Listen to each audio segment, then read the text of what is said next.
Actually.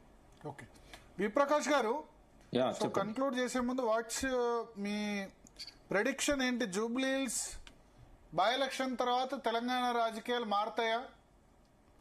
Definite గా chance ఉందండి. ఎందుకంటే మంత్రులంతా కూడా ఇవాళ ఇనాక్టివ్ గా ఉండడానికి, ఆ జోష్ లేకపోవడానికి కారణం ఏంటంటే రేవంత్ రెడ్డి ఇందులో గనక క్యాండిడేట్ డిఫీట్ అయితే రేవంత్ రెడ్డి మీదకి వస్తుంది. అది ఆయనే నెత్తి మీద వేసుకొని తిరుగుతున్నాడు మొత్తము. కాబట్టి ఆయన తప్పిస్తారేమో అనే ఒక దింపుడు గల్లం ఆశ కావచ్చు, ఒక చిగురు ఆశ కావచ్చు.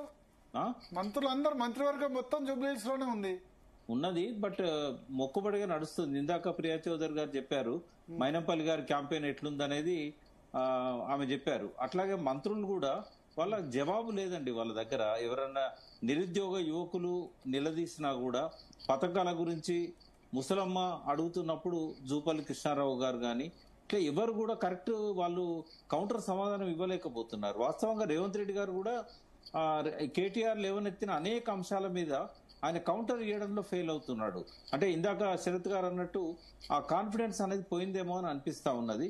ఎప్పుడైతే మన నోటి నుంచి బూతులు వస్తాయో, మాట్లాడకూడని మాటలు వస్తాయో, అది రిఫ్లెక్షన్ అన్నట్టు వాళ్ళకు నమ్మకం పోయింది, అసహనం పెరిగింది, ఆవేశం పెరిగింది. ఏం చేయలేని స్థితిలోనే అటువంటి భాష బయటకు వస్తుంది. అయితే ఇక్కడ కేటీఆర్ ఎందుకు మాట్లాడుతున్నాడు అంటే ఆ లాంగ్వేజ్ ని, ఆ భాషను ఎంటర్టైన్ చేసే ఒక చిన్న సెక్షన్ కూడా పబ్లిక్ లో ఉంది. దాన్ని ఎంటర్టైన్ చేసే మీడియా ఉంది, దాన్ని ఎంటర్టైన్ చేసే సోషల్ మీడియా ఉంది.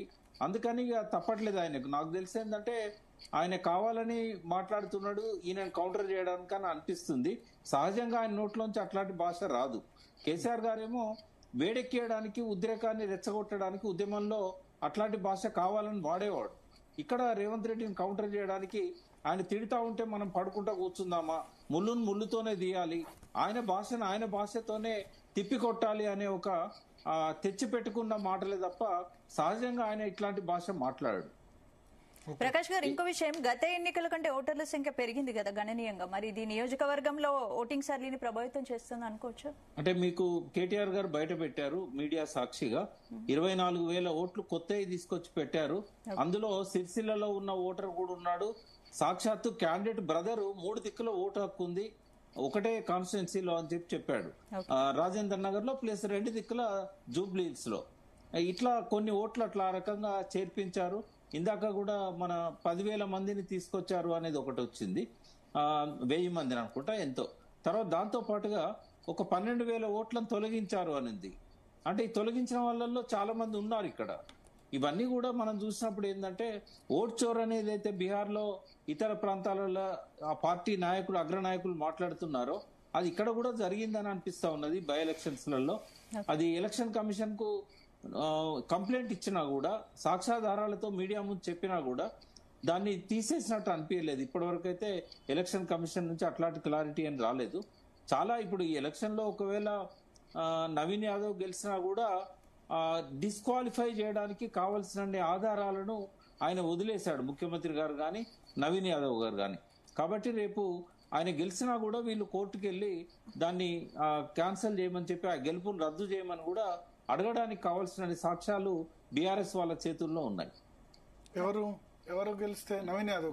కాంగ్రెస్ గెలిస్తే ఎట్లా, ఏ విషయంలో డిస్క్వాలిఫై? ఇప్పుడు ఓటర్ కార్డ్స్ పంచడం కావచ్చు క్యాండిడేట్, తర్వాత మాట్లాడిన మాటలు కావచ్చు, తర్వాత ఈ దొంగ ఓట్లు కావచ్చు, ఇవన్నీ నామినేషన్స్ కంటే ముందే కేటీఆర్ గారు మీడియా సాక్షిగా బయట పెట్టడం కాకుండా కంప్లైంట్ ఇచ్చారు ఎలక్షన్ కమిషన్ కి.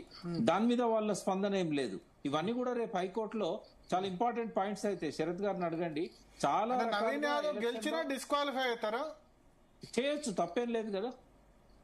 కేవలం మస్జిద్ దగ్గర మీటింగ్ పెడితేనే చెన్నారెడ్డిని 6 ఏళ్ల పాటు బహిష్కరించారు కదా రాజకీయాల నుంచి.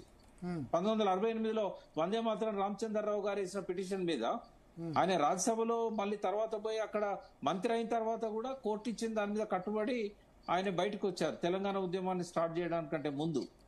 కాబట్టి ఒకవేళ సీరియస్ గా తీసుకుంటే సుప్రీంకోర్టు కానీ హైకోర్టు కానీ ఇవన్నీ కూడా మ్యాటర్ అవుతుంది. వీళ్ళు మాట్లాడే మాటలు కావచ్చు, ఇందాక బండి సంజయ్ మాట్లాడిన మాటలు కావచ్చు, నవీన్ యాదవ్ చేసే మాటలు కావచ్చు, ఇవన్నీ కూడా చాలా ఇంపార్టెంట్ సీరియస్ అఫెన్సెస్ అవి. ఓకే ఓకే ఓకే విఠల్ గారు ఉన్నారా? సార్